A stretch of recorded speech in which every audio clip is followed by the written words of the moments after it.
சினிமாவில் நடிகர் விஜயின் கோட் திரைப்படம் வெளியானது. பாலக்காடு மாவட்டத்தில் உள்ள திரையரங்குகளில் அதிகாலை 4 மணிக்கு முதல் காட்சி தொடங்கிய நிலையில் கேரளா மட்டுமின்றி கோவை உட்பட தமிழ்நாட்டில் பல்வேறு பகுதிகளில் இருந்து ரசிகர்கள் பாலக்காடுக்கு சென்றனர். பேனர்கள் வைத்தும் தமிழக வெற்றிக் கழகத்தின் கொடிகளை தோரணமாக கட்டியும் ரசிகர்கள் மகிழ்ச்சியை வெளிப்படுத்தினர்.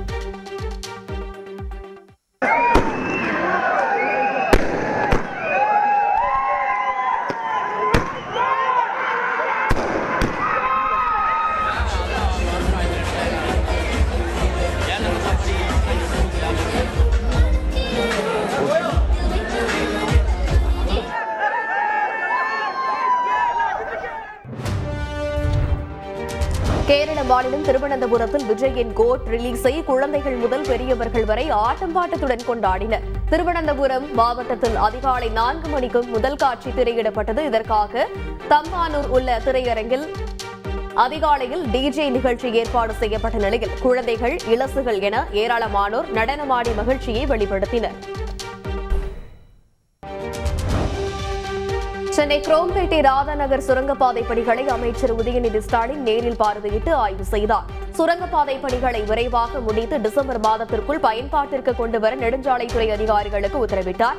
18 மாதங்களில் ராதாநகர் சுரங்கப்பாதை பணிகளை முடிக்க நீதிமன்றம் உத்தரவிட்டிருந்த நிலையில் அமைச்சர் உதயநிதி ஆய்வு மேற்கொண்டார்.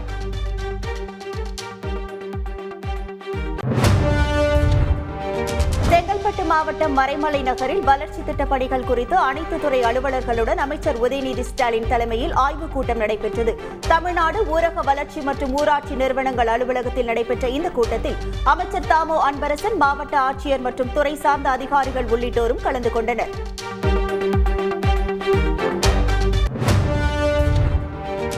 உள்இட ஒதுக்கீடு விவகாரத்தில் தேசிய பார்வையோடு நீதிமன்றத்தில் சீராய்வு மனு தாக்கல் செய்துள்ளதாக விடுதலை சிறுத்தைகள் கட்சித் தலைவர் திருமாவளவன் தெரிவித்துள்ளார். சிதம்பரத்தில் செய்தியாளர்களிடம் பேசிய அவர், அக்டோபர் 2ஆம் தேதி கள்ளக்குறிச்சியில் மதுவிலக்கு மகளிர் மாநாடு நடைபெறவுள்ளதாக அறிவித்தார். தொடர்ந்து பேசிய திருமாவளவன், தேசிய அளவில் மதுவிலக்கு கொள்கை கொண்டுவர வேண்டும் என வலியுறுத்தினார்.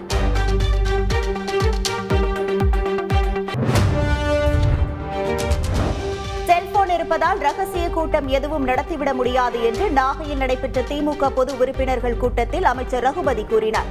நாகையில் செய்தியாளர்களிடம் பேசிய அவர், செல்போன் இருப்பதால் யாரும் சீக்ரெட் கூட்டம் நடத்த முடியாது எனவும் செல்போனில் படம் பிடித்து பத்திரிகைக்கு அனுப்பிவிடுவார்கள் என்றும் கூறினார்.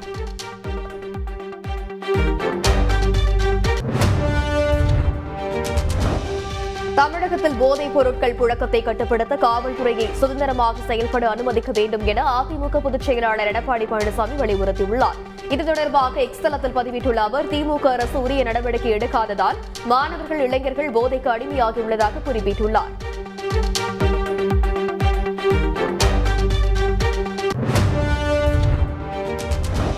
தமிழகத்தில் பெண் காவலர்களுக்கே பாதுகாப்பு இல்லாத சூழ்நிலையில் சாமானிய பெண்ணுக்கு எப்படி பாதுகாப்பு இருக்கும் என பாஜக மூத்த தலைவர் தமிழிசை சவுந்தரராஜன் கேள்வி எழுப்பியுள்ளார். சென்னை கிண்டியில் தமிழிசை சவுந்தரராஜன் தலைமையில் மகளிர் தர்பார் நிகழ்ச்சியில் நடைபெற்றது. இதில் கலந்து கொண்டு பேசிய தமிழிசை, பெண்கள் பாதுகாப்பை உறுதி செய்ய வேண்டும் என வலியுறுத்தினார்.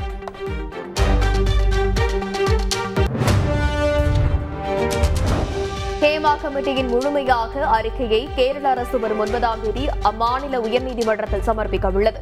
பொதுநல வழக்கை விசாரித்த கேரள உயர்நீதிமன்றம் ஹேமா கமிட்டி அறிக்கையை டிஜிட்டல் ஆதாரங்களுடன் முழுமையாக சமர்ப்பிக்கும்படி கேரள அரசுக்கு உத்தரவிட்டுள்ளது. அதன்படி அந்த அறிக்கையை சீலிடப்பட்ட உரையில் வைத்து வரும் 9ஆம் தேதி கேரள உயர்நீதிமன்றத்தில் அம்மாநில அரசு சமர்ப்பிக்க உள்ளது.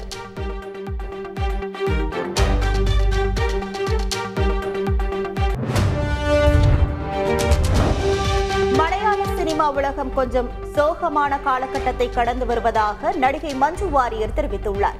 கோழிக்கோட்டில் நடைபெற்ற தனியார் ஷோரூம் திறப்பு விழாவில் நடிகை மஞ்சு வாரியர் உள்ளிட்டோர் கலந்து கொண்டனர். அப்போது பேசிய அவர், மக்கள் விரும்பும் வரை மலையாள சினிமா உலகத்திற்கு எதுவும் நடக்காது என்று கூறினார். எல்லாம் தெளிவாக இருக்கட்டும், மேகங்கள் மறையட்டும் என்றும் நடிகை மஞ்சு வாரியர் கூறினார்.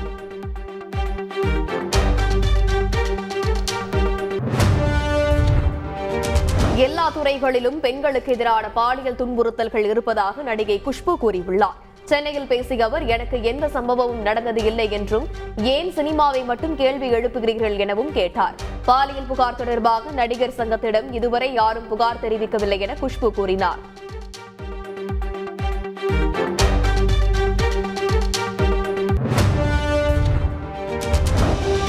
கேரளா கேரளாவை போன்று கர்நாடகாவிலும் திரைத்துறையில் பெண்கள் சந்திக்கும் பிரச்சினைகளை கண்டறிய சிறப்பு குழுவை அமைக்க வேண்டும் என முதல்வர் சித்தராமையாவுக்கு திரைத்துறை உரிமை மற்றும் தகுதிகள் அமைப்பு கடிதம் எழுதியுள்ளது. அமைப்பின் தலைவர் கவிதா லங்கேஷ் எழுதியுள்ள அந்த கடிதத்தில் கர்நாடகா திரைத்துறையில் நடிகைகள் சந்திக்கும் பிரச்சினைகளை களைந்து சிறந்த கட்டமைப்பை உருவாக்க வேண்டும் என கேட்டுக் கொண்டுள்ளார்.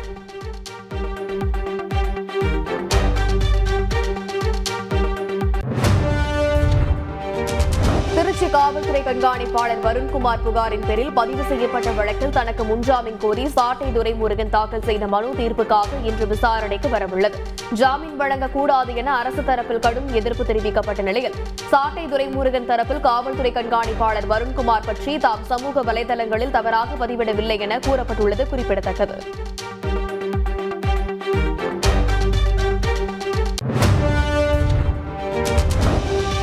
சிறையில் அடைத்த உத்தரவை ரத்து செய்ய கோரி ஜாஃபர் சாதிக் தாக்கல் செய்த மனுவுக்கு பதிலளிக்கும்படி அமலாக்கத்துறைக்கு சென்னை உயர்நீதிமன்றம் உத்தரவிட்டுள்ளது. 24 மணி நேரத்தில் நீதிமன்றத்தில் ஆஜர்படுத்தாததால் தன்னை கைது செய்த உத்தரவை ரத்து செய்ய கோரி சென்னை உயர்நீதிமன்றத்தில் அவர் மனு தாக்கல் செய்திருந்தார். மனுவை விசாரித்த நீதிபதிகள் அமலாக்கத்துறை மற்றும் திஹார் சிறை நிர்வாகம் பதிலளிக்க உத்தரவிட்டுள்ளார்.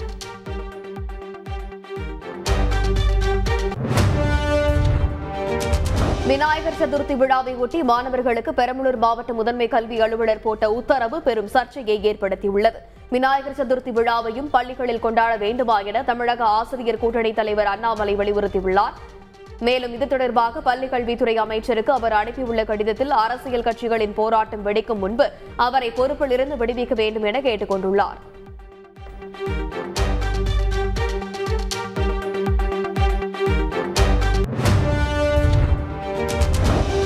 விநாயகர் சதுர்த்தி குறித்து தவறான சுற்றறிக்கை அனுப்பிய பள்ளிக் கல்வித்துறை அதிகாரிகள் மீது துறை ரீதியான நடவடிக்கை எடுக்கப்படும் என அரசு தரப்பில் விளக்கம் அளிக்கப்பட்டுள்ளது.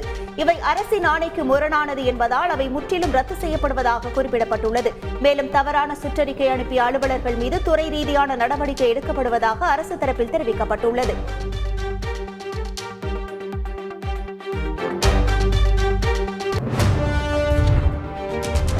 வருகிற புத்தாண்டு முதல் இபிஎஃப் ஓய்வூதியதாரர்கள் இந்தியாவில் எங்கிருந்தாலும் இந்த வங்கியின் எந்த கிளைகளிலிருந்தும் ஓய்வூதியம் பெறலாம் என அறிவிக்கப்பட்டுள்ளது. மத்திய தொழிலாளர் நலன் மற்றும் வேலைவாய்ப்புத்துறை அமைச்சரும் இபிஎஃப் மத்திய அறங்காவலர் வாரிய தலைவருமான மன்சுக் மாண்டவியா ஊழியர்களின் ஓய்வூதிய பணப்பட்டுவாடா வழிமுறையை எளிமைப்படுத்த ஒப்புதல் அளித்துள்ளார்.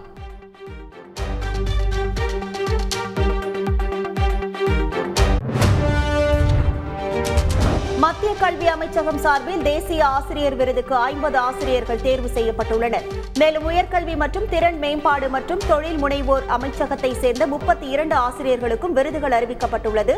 தேர்ந்தெடுக்கப்பட்ட 82 பேருக்கும் குடியரசுத் தலைவர் திரௌபதி முர்மு டெல்லி விஞ்ஞான் பவனில் நடைபெறும் நிகழ்ச்சியில் விருதுகளை வழங்குகிறார்.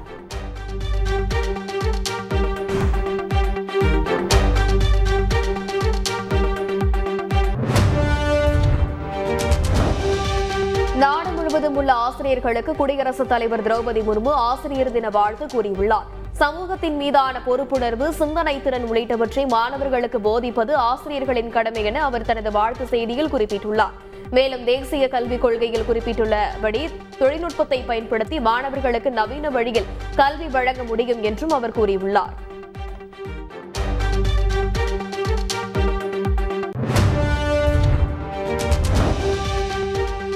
ஆந்திராவின் வெள்ளப்பெருக்கு நிலைமையை பிரதமர் மோடி தலைமையிலான மத்திய அரசு உன்னிப்பாக கவனித்து வருகின்றது என்று மத்திய உள்துறை அமைச்சர் அமித்ஷா கூறியுள்ளார். மத்திய உள்துறை அமைச்சகம் நியமித்துள்ள மத்திய நிபுணர் குழு வெள்ளம் பாதித்த பகுதிகளுக்கு நேரில் சென்று பார்வையிட்டு நிவாரணம் வழங்குவதற்கான பரிந்துரைகளை வழங்கும் என்றும் அவர் கூறினார்.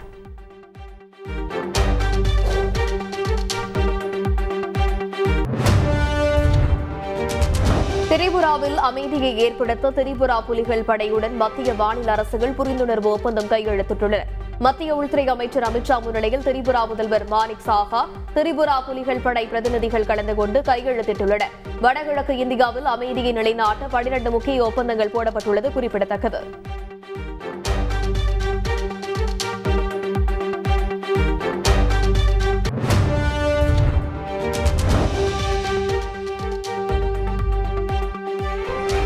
சேர்ந்து சைக்கிள் ஓட்ட விருப்பம் தெரிவித்த காங்கிரஸ் எம்பி ராகுல் காந்திக்கு முதலமைச்சர் மு.க. ஸ்டாலின் பதிலளித்துள்ளார். வாய்ப்புள்ள போது நாம் ஒன்றாக சேர்ந்து சைக்கிள் ஓட்டி சென்னையின் அழகை ரசிக்கலாம் என தெரிவித்துள்ளார். மேலும் தன்னுடைய வீட்டில் வைத்து தென்னிந்திய விருந்து தருவதாக அழைப்பு விடுத்துள்ள முதலமைச்சர் ஸ்டாலின் தனது தரப்பிலிருந்து இனிப்பு தர வேண்டியுள்ளது என்றும் மக்களவை தேர்தல் சமய நிகழ்வை நினைவு கூர்ந்துள்ளார்.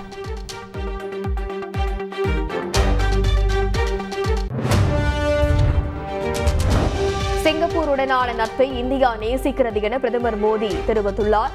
2 நாட்கள் அரசுமுறை பயணமாக சிங்கப்பூர் சென்றுள்ள பிரதமர் மோடி அந்நாட்டு பிரதமர் லாரன்ஸ் வோங்கை சந்தித்து பேசினார். இந்த சந்திப்பின் போது பலதரப்பட்ட பிரச்சினைகள் குறித்து விவாதித்ததாக பிரதமர் மோடி தெரிவித்துள்ளார். இன்று அதிகாரப்பூர்வ சந்திப்பு நடைபெறும் நிலையில் இஸ்தானாவில் உணவு உண்ணும் வாய்ப்பு கிடைத்ததில் மகிழ்ச்சி என சிங்கப்பூர் பிரதமர் லாரன்ஸ் வோங் குறிப்பிட்டுள்ளார்.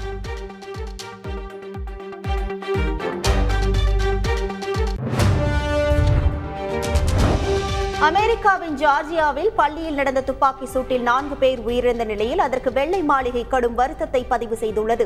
பள்ளியில் நடந்த துப்பாக்கி சூடு விவகாரத்தை சாதாரணமாக எடுத்துக்கொள்ள முடியாது என்றும் துப்பாக்கிகள் வைத்திருப்பதற்கு எதிராக சட்ட திருத்தங்களை கொண்டுவர வேண்டும் எனவும் வெள்ளை மாளிகை தரப்பில் தெரிவிக்கப்பட்டுள்ளது. ஆயுதங்களை வைத்திருப்பதற்கும் தாக்குவதற்கும் ஆதரவளிக்கும் சட்டத்தை மாற்றி அமைக்க வேண்டும் எனவும் கூறப்பட்டுள்ளது.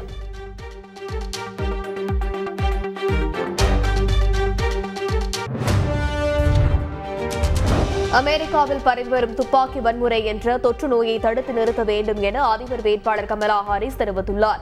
நியூ ஹாம்ஷியரில் நடைபெற்ற பிரச்சார கூட்டத்தில் பேசிய அவர் அமெரிக்க துப்பாக்கி பாதுகாப்பு சட்டங்களை மேலும் கடுமையாக்குவதற்கு அனைவரும் ஆதரவளிக்க வேண்டும் என குறிப்பிட்டார்.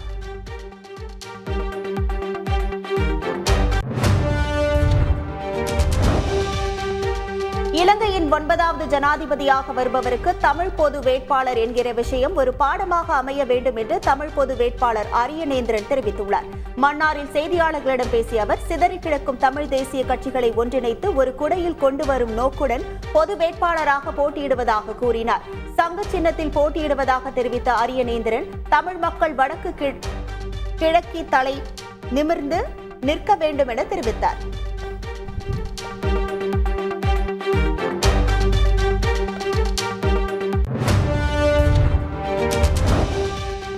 யுக்ரைன் நாட்டின் வெளியுறவு அமைச்சர் டிமிட்ரோ குலேபா தன் பதவியை ராஜினாமா செய்துள்ளார். போர் பதற்றத்திற்கு நடுவே யுக்ரைன் நாடாளுமன்ற சபாநாயகர் ரூஸ்லேன் ஸ்டீஃபன்ஸுக்கிடம் தன்னுடைய ராஜினாமா கடிதத்தை நேரில் அளித்துவிட்டு டிமிட்ரோ குலேபா பதவி விலகியுள்ளார்.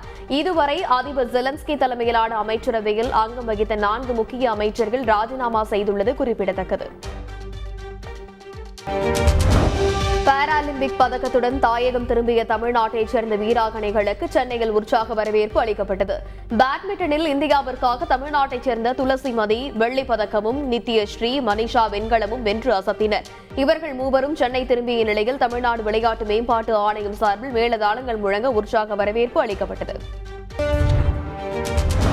தமிழ்நாடு நீர்வளத்துறை அமைச்சரும் திமுக பொதுச் செயலாளருமான துரைமுருகன் கடந்த 1ஆம் தேதி சிங்கப்பூர் சென்றார்.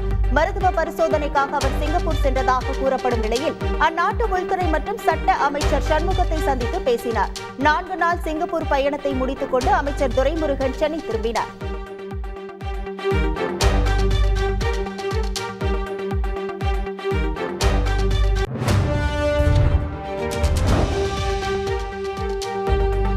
கலைஞரின் கனவு இல்ல திட்டத்தில் முறைகேடு நடப்பது தடுக்கப்படும் என மாவட்ட ஆட்சியர் சுப்புலட்சுமி தெரிவித்துள்ளார். வேலூர் மாவட்டத்தில் கலைஞரின் கனவு இல்ல திட்டம் குறித்து ஆய்வு மேற்கொண்ட அவர் மாதம் 2 முறை ஆய்வு செய்யப்படும் என கூறினார். மேலும் வேலூர் மாவட்டத்தில் 69 பேருக்கு டெங்கு காய்ச்சல் இருப்பதாகவும் அவர் கூறினார்.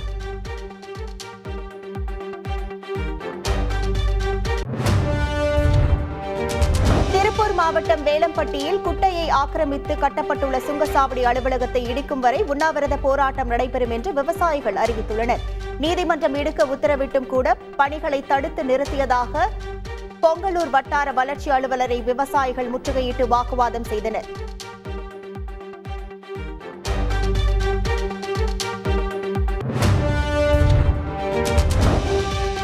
சிவகங்கை நகராட்சி வார சந்தையில் மீன் கடைகளில் ஆய்வு மேற்கொள்ளப்பட்டு அழுகிய மீன்கள் பறிமுதல் செய்யப்பட்டன.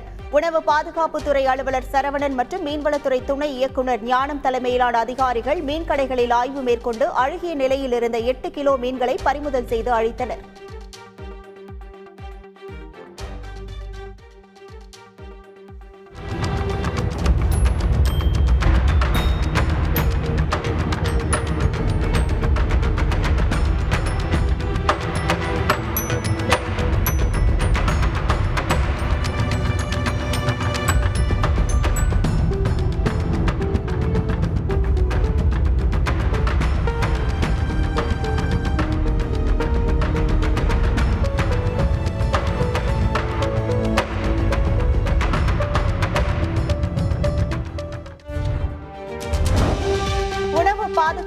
அலுவலர் சரவணன் மீன் வியாபாரிகளிடம் ஆப்பிரிக்கன் கெளுத்தி மீன்கள், நாட்டின மீன்களை அழிப்பதில் அவற்றை விற்கக்கூடாது என்று விழிப்புணர்வு ஏற்படுத்தினார்.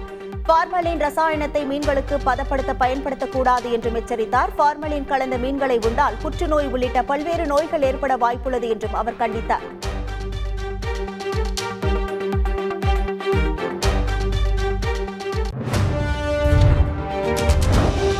மாவட்டம் முழுவதும் நூடுல்ஸ் மொத்த விற்பனை நிலையங்களில் உணவு பாதுகாப்புத்துறை அதிகாரிகள் ஆய்வு மேற்கொண்டனர். ஆய்வில் காலாவதியான உணவுப் பொருட்கள் கண்டறியப்படவில்லை என்ற போதிலும் உணவு பாதுகாப்பு சட்ட விதி மீறல்களில் ஈடுபடுபவர்கள் மீது நடவடிக்கை எடுக்கப்படும் என அவர்கள் எச்சரித்தனர்.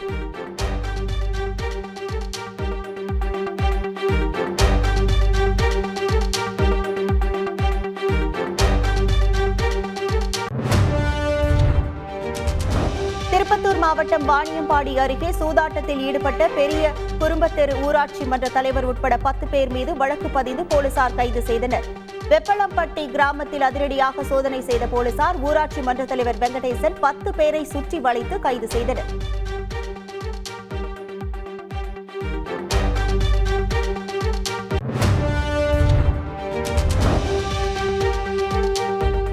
இருந்தால் மண் அள்ளுங்கள், மாட்டிக்கொண்டால் கட்சி காப்பாற்றவில்லை என்று குறை சொல்லக்கூடாது என திமுக மாவட்ட செயலாளர் பேசியது சர்ச்சையை ஏற்படுத்தியுள்ளது. சேலம் கெங்கவள்ளியில் நடைபெற்ற திமுக பொது உறுப்பினர்கள் கூட்டத்தில் பங்கேற்ற கிழக்கு மாவட்ட செயலாளர் சிவலிங்கம் இவ்வாறு பேசியுள்ளார்.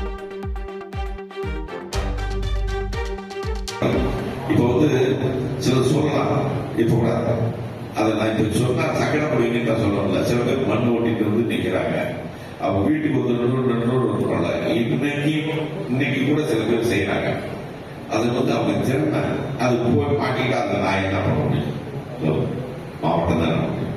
ஆனா உங்களுக்கு ஓட்டணும் நம்ம சொல்லுவோம், திறமையா போட்டீங்க சொல்லுவோம், மாட்டிக்கிட்டு வாட்டி கிடைக்கணும் மாவட்டங்களுக்கு கூட சொல்லுவோம். அவ்வளவுதான். விநாயகர் சதுர்த்தி மற்றும் ஓணம் பண்டிகை விடுமுறை கால கூட்ட நெரிசலை சமாளிக்க தாம்பரத்தில் இருந்து மதுரை, ராஜபாளையம், புனலூர், கொல்லம் வழியாக திருவனந்தபுரம், கொச்சிவேலிக்கு மேலும் ஒரு கூடுதல் சிறப்பு ரயில் இயக்க தெற்கு ரயில்வே ஏற்பாடு செய்துள்ளது. இந்த ரயில்களுக்கான பயணச்சீட்டு முன்பதிவு தற்போது நடைபெற்று வருகிறது.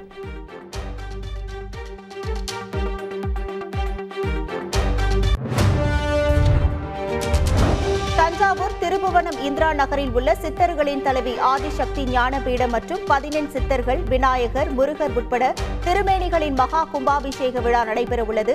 இதற்கான முதல் கால யாக பூஜைகள் தமிழில் மந்திரங்கள் ஓதி பெண்களை நடத்தினர். 4 கால யாக சாலை பூஜைகளுக்கு தமிழ் மந்திரங்கள் ஓதி பெண்களை நடத்துகின்றனர்.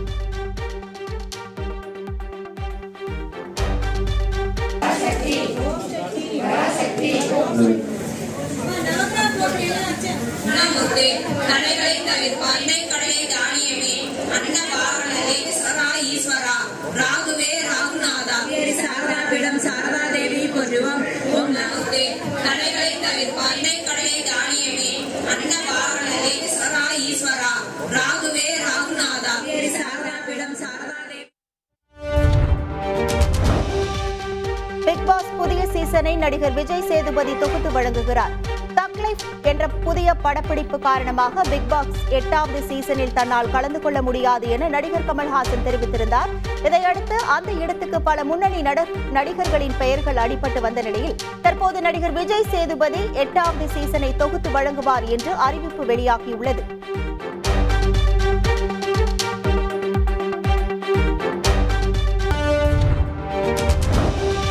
மாவட்ட மேட்டுப்பாளையம் ஊராட்சிகளில் ஊரக வளர்ச்சித் துறையின் சார்பில் செயல்படுத்தப்படும் திட்டப் பணிகள் குறித்து நிறைந்தது மனம் என்ற தலைப்பில் மாவட்ட ஆட்சியர் கிராந்திகுமார் நேரில் ஆய்வு மேற்கொண்டார். அப்போது தார் சாலை மற்றும் கட்டப்பட்டு வரும் புதிய வீடுகளின் தரம் குறித்து ஆட்சியர் ஆய்வு செய்தார்.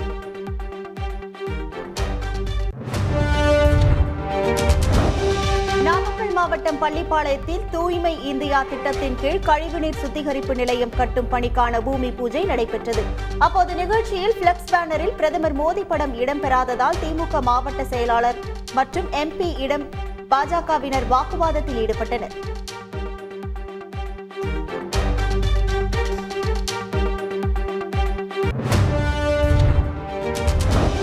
ராமநாதபுரம் மாவட்டம் தாமரைப்பாக்கம் பகுதியில் நடைபெற்ற திமுக உறுப்பினர்கள் கூட்டத்தில் பேசும்போது நிர்வாகி ஒருவர் இடையூறு செய்ததால் கோபமடைந்த முன்னாள் அமைச்சர் நாசர் அவரை ஒருமையில் திட்டியது சலசலப்பை ஏற்படுத்தியது.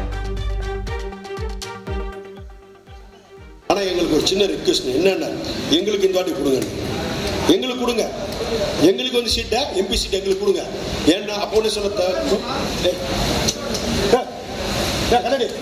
கம்முடியா ஒன்னதான் சொல்ல கம்முடியா இங்க பேசுறது, நீ பேசுறது அர்த்தம் இல்ல, பேச முடியும் வந்து பேசு, ஏன் பேசுறீங்க?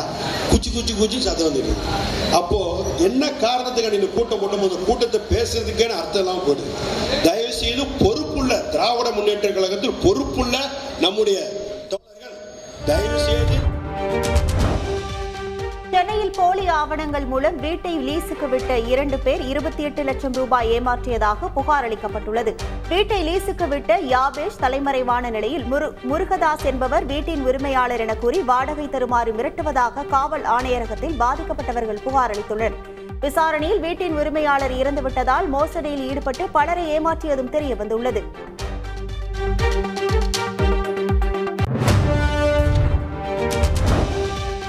தென்காசியில் பார்வையற்ற தம்பதியரை பாதி வழியில் இறக்கிவிட்ட பேருந்து நடத்துனர் தற்காலிக பணியிடை நீக்கம் செய்யப்பட்டுள்ளார்.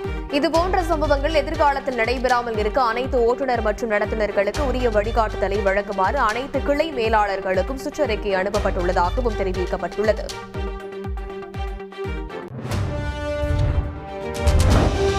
திருவண்ணாமலை வேங்கிக்கால் பகுதியில் சேகரிக்கப்படும் குப்பைகளை ஊராட்சி பணியாளர்கள் மயானம் அருகே சாலையோரமாக கொட்டி வந்தனர். இதனால் துர்நாற்றம் வீசுவதோடு சுகாதார சீர்கேடு ஏற்படுவதாக புகார் எழுந்த நிலையில் வழக்கம் போல குப்பையை கொட்ட வந்த வாகனங்களை நெடுஞ்சாலைத்துறை அதிகாரிகள் சிறைப்பிடித்தனர்.